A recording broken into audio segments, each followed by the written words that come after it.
Hello, thank you so much for joining me today. Welcome back to Singing for Instrumentalists. My name is Katie. Although this series is geared toward instrumentalists, I believe that this could be a great introduction for anybody, especially for somebody that struggles with oversinging. And this is something that I struggle with a lot. So how do you avoid oversinging? You do have to go back to the other videos in my series because everything is about loosening the tension. We talk about onset, alignment, breathing. We talk about using your resonance. So please visit those videos. Hopefully those will help you out a lot. If I could redo dozens and dozens of videos and redo them, I totally would. Do you know why? Because I was oversinging. And the reason why I was oversinging was, one, I wasn't allowing myself enough rest. I wasn't allowing myself enough time to train on a certain song before I recorded it. Now, if I had time and the patience to be able to just say, hey, I am on no schedule, no one is pushing me here, I should take the time to train on this song so that I can really, really sing with ease and relax, I think the product would have been so much better. And I think it would have suited me better. Another thing that helps with oversinging is making sure something is in your range. So right at the beginning of my channel, I felt like I had to have everything in the same key as the song. And the play along, I never saw those as covers. I saw those as something where it was something that you could hear how everything fit together with vocals and the guitar or the ukulele or something like that. So you could just hear how the song was supposed to go. They were never meant to be covers. And slowly, more surely, people are like, I'm just listening for your covers. And I'm thinking, they're not supposed to be covers. If they were meant to be covers, I would have changed the key to fit my range. I really, really would have. And so if you can change that key to make it so you can sing comfortably, so you have to think about the top of your range to the bottom of your range, think about something where you could change the key so that it is more comfortable for your voice. Also, in that same breath, we are not carbon copies of each other. We are unique. We are meant to be that way. If an artist is singing a certain part of a song where it's just way too high for you, or it just doesn't fit the style of your voice or your range, change it. Change it. Go ahead and change it. Unless someone is paying you to play it or sing it exactly how it's supposed to be, you can do what you want. And I do that with my students a lot, where something is just way too low, they're working on their range, and yes, they can work on that low part, but if it ends up hurting or bearing down on their range, we change it. We change it to the place, to the point where it feels like them. Feels like them singing the song rather than a carbon copy of an artist. And I know it's really, really difficult because we hear all of these amazing voices around us, and when we're trying to find our own voices, we feel like we have to sound like other people. But that is not true. I believe that the more you sing, the more that you expose yourself to different kinds of music, different genres, different styles, the training in jazz and classical. Each discipline has taught me something different. I've found strengths in my voices as well as weaknesses, things that I would like to be able to improve, or things where I'm like, yeah, I do that well. So my voice isn't meant to sing everything. I mean, some voices are, and it's absolutely amazing, but I know for myself, there are certain things where I'm like, you know what, that's just not me. And I can try to sing it that way, and I do that in my play-along sometimes, but then I just have to take it with a grain of salt and just be like, nope, the song wasn't really meant for me. And so with that, with finding your own voice, with training with different disciplines, you find out what you can do, what you really, really enjoy doing, and also where you need to improve. That also helps with curing oversinging, because then you're not trying to fit yourself into a place where it's not necessarily your strength. So for example, the very first video that I made was Can't Help Falling in Love with You. I was filming for 3 hours. That little 6-minute video was 3 hours. I was 7.5, 8 months pregnant. I was so uncomfortable, so frustrated, and I was oversinging that whole time. Wise men say only fools rush in. Did I really need to sing that way? No. And I hate watching that video. It's so painful. What I would do? Wise men say, I wouldn't be afraid to use my registers. I wouldn't be afraid to sing in my chest voice on wise men say. There's so much freedom when I sing that phrase versus the first time I sang it. Wise men say. Sometimes you're just pushing it. and you need to back off a little bit. Just realize it's okay. If something's not in your range, it's okay to flip to your upper register. It's going to sound more like you anyway, and it's going to sound better.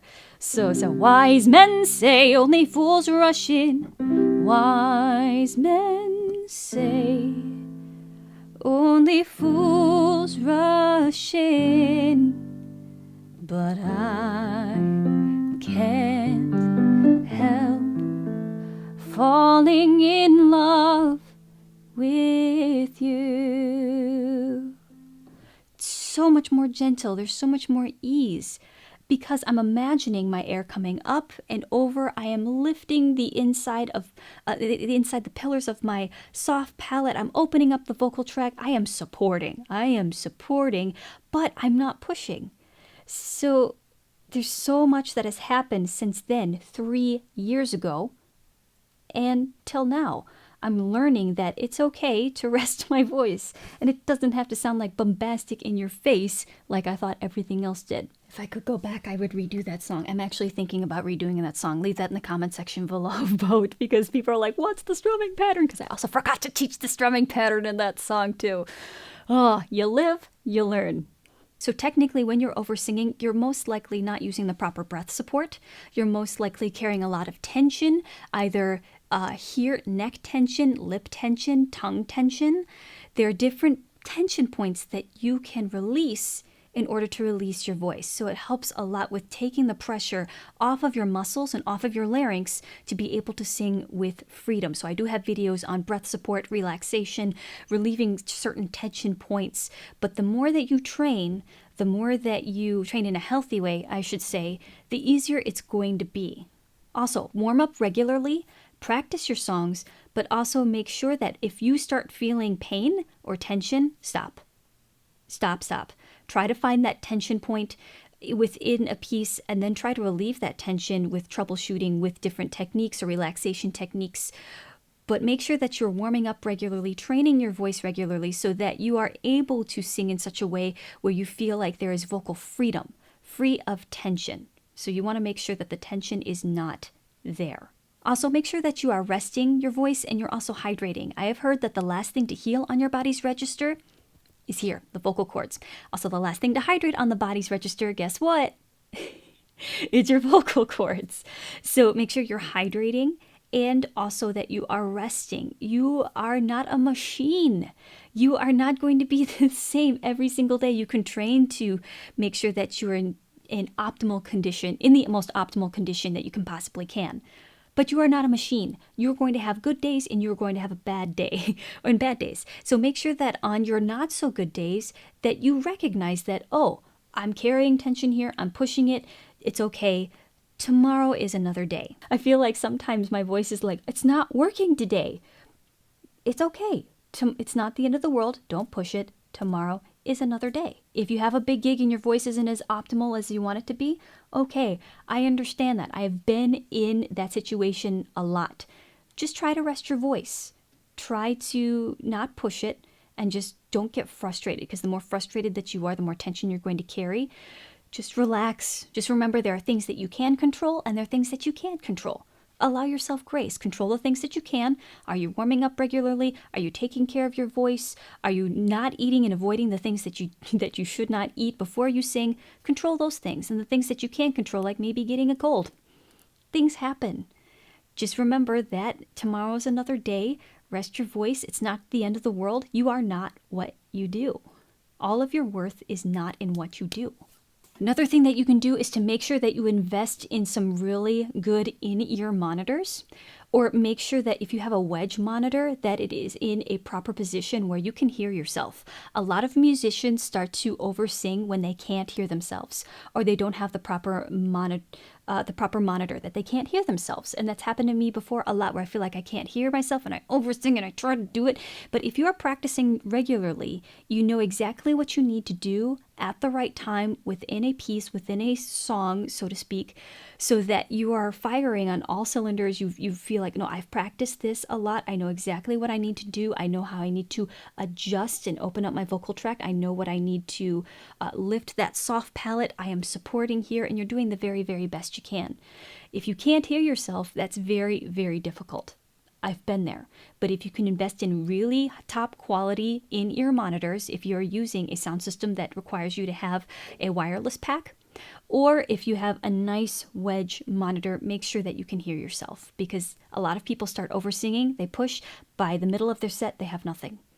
Those in-ear monitors really help you to keep a relaxed body and also a relaxed environment so that you're able to sing with freedom. So we've talked about training properly, relieving tension points. We talked about making sure that you have good monitors so that you can hear yourself singing while you're performing. We talked about allowing yourself grace and resting your voice. It is very, very important that you remember these things. If you can find a vocal coach that you trust, that has a very good reputation, that you feel like can relieve those tension points, because sometimes, and I still do this too, I seek out people that I can train with so that they can help me relieve certain tension points to take me to that next level so that I can sing with freedom and I don't have to struggle anymore. There's nothing like a face-to-face teacher that you trust that will be able to help you work through and troubleshoot certain problems that you have so that you can sing for a lifetime. It's very, very important. So I hope that this helps you, and I hope you have a great day. I'll see you in the next one. Bye.